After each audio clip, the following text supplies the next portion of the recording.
Okay, thank you very much to be part of Urban Stories. That's what I call the video pod. Yeah. So Good title. I like it. I like the title. yeah. My middle name is Urban, so it's kind of. But my idea was to have 3 questions that I would like to ask the people that I invite. So, and it's the same 3 questions. So should we start with that? Sure. Yeah. Go ahead. Cool. The first question is, what is a perfect day for you? I think both, like if you're playing on tour or private, kind of. Oh, perfect day. Yeah, perfect day. Well, I mean, my life is divided now into my history and my future. And so really, I mean, I still love playing. So a perfect day for me in the playing world would be traveling to a city that Bad Company had never played before. Okay. And doing a good show. I know that sounds very simple, especially now as you know, Bad Company's probably finished because of Paul Rodgers' health. But yeah, that would be a pretty good day in my professional career. And my private life, well, I'm into scoring movies now. I'm, you know, composing music for scoring, and I know my wife would want me to say that I'd love to go to the beach with her, which is true. Yeah.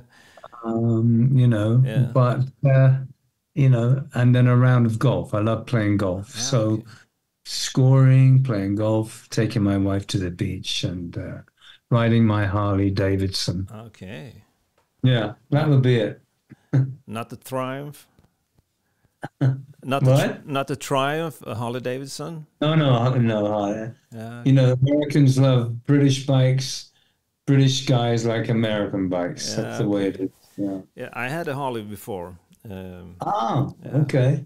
I bought it new, but when I met my wife and we were buying a house, I have to get rid Of of it. course. I had the money.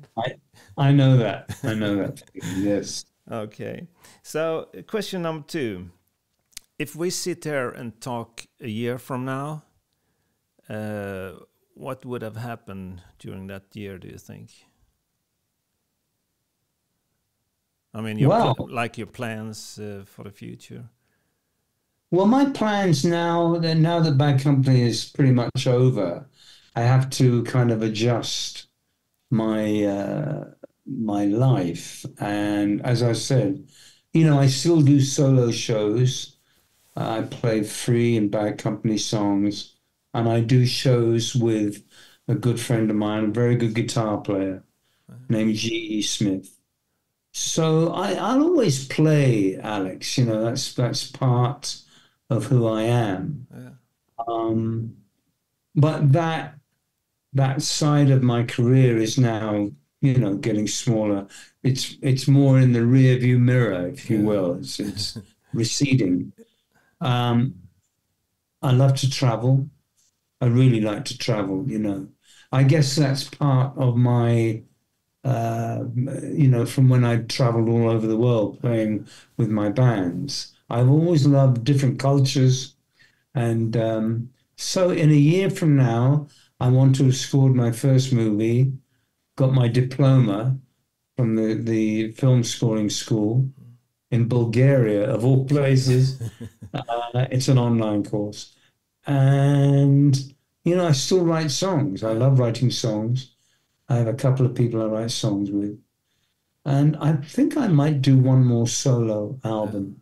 I've got a lot of songs that I want to, you know, publish and get out of the way. Yeah, so that would be it. Yeah, that's cool. Hmm. I was thinking before because I've been looking. I mean, I know your Bad Company since I was, you know, a kid, but I haven't found anywhere where's your like influences are. But the third question is,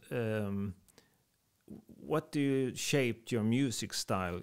I mean, the music. I've been thinking about that a lot because I like rock, and now when I get older, I kind of like Tom Waits and stuff like that too. But but I wonder what made you like rock and roll, kind of, or the songs that you play. That's easy. You know, well, you know, I was born in 1949, so when I was 14, 1963, the Beatles came into my life and a lot of other people's lives in the Western world. And they brought with them this, what became a love affair with black music, blues and soul. And I've said this in many interviews. If it wasn't for the Rolling Stones and the Beatles, the cause of black music would have been put back quite a few years, you know, because they introduced, certainly me, to Smokey Robinson, Marvin Gaye, Otis Redding, and then the blues. You know, the Stones were more bluesy. The Howling Wolf, Muddy Waters, and so on. So that, and combined with Elvis Presley, you know, who really was the forerunner of, before the Beatles, because he was around in the late 50s.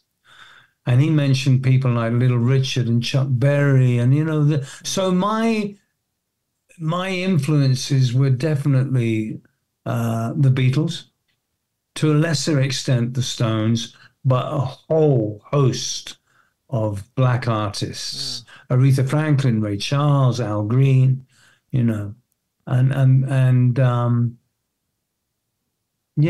Otis Redding. And with Otis Redding came this amazing band called Booker T and the MGs, who were the house band for Stax Records. And their drummer, Al Jackson Jr., was my number one influence. So, yeah, pretty much a lot of black music. But before I stop this answer, there was a great quote from Duke Ellington, who said, in music, in the world of music, there are two types of music, bad and good. Regardless of the genre, regardless of the country where it came from, good and bad music. Very true. I agree. But in my case, I think it was, that's why, you know, my brother, who's 5 years older than me, he brought home, like, you know, the first Bad Company album and Led Zeppelin and Deep Purple and stuff like that. So I think that's, I've been thinking about it myself, because I wonder why I don't like classical. I like classical music, but it's not that I, you know. So it's a strange question. I mean, it's a strange where you get it from. The thing about classical music is there's very little rebellion. Yeah, I guess. You know, and that's what rock and roll, regardless of the generation, every new generation has this streak of rebellion.